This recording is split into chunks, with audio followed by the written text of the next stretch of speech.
কাটোয়া মহকুমার বিভিন্ন বিধানসভায় বিজেপি প্রার্থীদের জয়লাভের আবহে মঙ্গলবার আনন্দের ছবি ধরা পড়ল কাটোয়া 2 নম্বর ব্লকের সিঙ্গি অঞ্চলের ওকরসা উচ্চ বিদ্যালয়ে। নির্বাচনের ফল প্রকাশের পর বিদ্যালয়ের শিক্ষক শিক্ষিকারা একত্রিত হয়ে ঝালমুড়ি ও লাড্ডু খেয়ে সে আনন্দ ভাগ করে নেন। বিদ্যালয়ের প্রাঙ্গণে ছিল উৎসবের আবহ।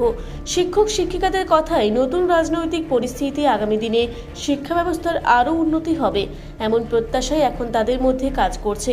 বিশেষ করে স্কুলের পরিকাঠামো, পড়াশোনার পরিবেশ এবং শিক্ষার মান উন্নয়নের দিকে নতুন সরকার গুরুত্ব দেবে বলেই আশাবাদী তারা। এদিন ওকরসা উচ্চ বিদ্যালয়ের বাইরে সিঙ্গি অঞ্চলের বিজেপি কর্মীরা উপস্থিত ছিলেন। শিক্ষক শিক্ষিকাদের সঙ্গে সৌজন্য বিনিময়ের পাশাপাশি জয়ের আনন্দ ভাগ করে নেন তারাও। রাজনৈতিক ফলাফলের আবহে শিক্ষা প্রতিষ্ঠান ঘিরে এই সৌহার্দ্যপূর্ণ পরিবেশ স্থানীয় মহলে বিশেষভাবে নজর কেড়েছে। এই যে ভালো ফলাফল তিনটে বিধানসভা যে এত ভালো ফল বুঝেছিলেন?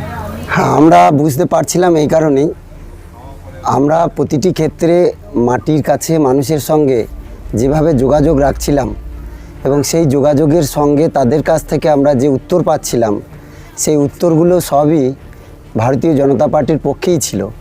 কারণ যে সরকারটা চলছিল তাদের প্রতিটি নেতা একদম বুথ স্তর থেকে রাজ্য স্তর পর্যন্ত তারা সব সময়ের জন্য মানুষকে একটা হুমকি সুরে কথা বলা, তাদের অহংকার, তাদের দুর্নীতি, তাদের মধ্যে প্রত্যেকটা ক্ষেত্রে মানুষকে আতঙ্কগ্রস্ত করে তোলা, সেই জায়গা থেকে পরিত্রাণ পাওয়া এবং সার্বিকভাবে শিক্ষা, স্বাস্থ্য, শিল্প এবং অন্যান্য বিভিন্ন নিয়োগ সংক্রান্ত ব্যাপারে এত দুর্নীতি মানুষ কখনো দেখেনি।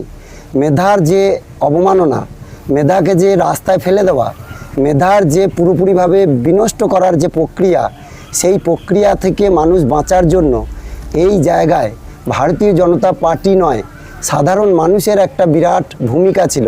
বাচ্চাদের যে মিড ডে মিলটা এটা কি চালু থাকবে? এটা একটা অন্যরকম চিন্তা ভাবনার বিষয়, যে চিন্তা ভাবনাটা প্রত্যেকটা পরিবারের, প্রত্যেকটা মানুষের, পিছিয়ে পড়া মানুষের পুষ্টি সংক্রান্ত ব্যাপারে এই বিষয়কে আনা হয়েছে। তাই এর বন্ধ, এর মানে চালু, এ বিষয়ে কোনো ভারতীয় জনতা পার্টির কোনো বিষয়ে কখনো নেগেটিভ কথা বলেনি। কারণ এ তো অবশ্যই চলবে এবং এ চলা না চলার বিষয়টা আমরা বলতে পারবো না। তবে এটুকু বলতে পারি, আগামী দিনে পশ্চিমবঙ্গের মানচিত্রে শিক্ষার আলো চারিদিকে প্রস্ফুটিত হবে, শিক্ষার আলো চারিদিকে ছড়িয়ে পড়বে এবং সেই শিক্ষার আলোর ওপর ভিত্তি করেই পশ্চিমবঙ্গের যে মেরুদণ্ডটা শিক্ষার ভেঙে গেছিল সেটা আবার সোজা হয়ে দাঁড়াবে এবং আমরা আবার নতুন আলো, নতুন সূর্য দেখব, এটা আমরা আশা করছি। এবং এটাই আমাদের শিক্ষক সমাজের মূল দায়িত্ব, কর্তব্য।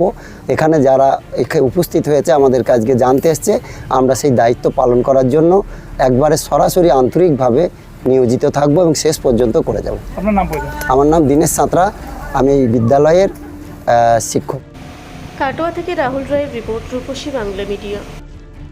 আপনারা দেখছেন রূপসী বাংলা মিডিয়া। এখন একটা ছোট্ট বিরতি, ফিরে আসছি বিরতির পর। পুরুলিয়ায় পাত্রপাত্রী যোগাযোগের একমাত্র বিশ্বস্ত প্রতিষ্ঠান বিবাহ পরিচয়। আপনার মনের মতো জীবনসঙ্গী খুঁজতে পাশে রয়েছে বিবাহ পরিচয়। তাই আর দেরি না করে আজই যোগাযোগ করুন বিবাহ পরিচয়। Municipality commercial complex, 2nd floor, Chaibasa road, opposite PWD office, Purulia.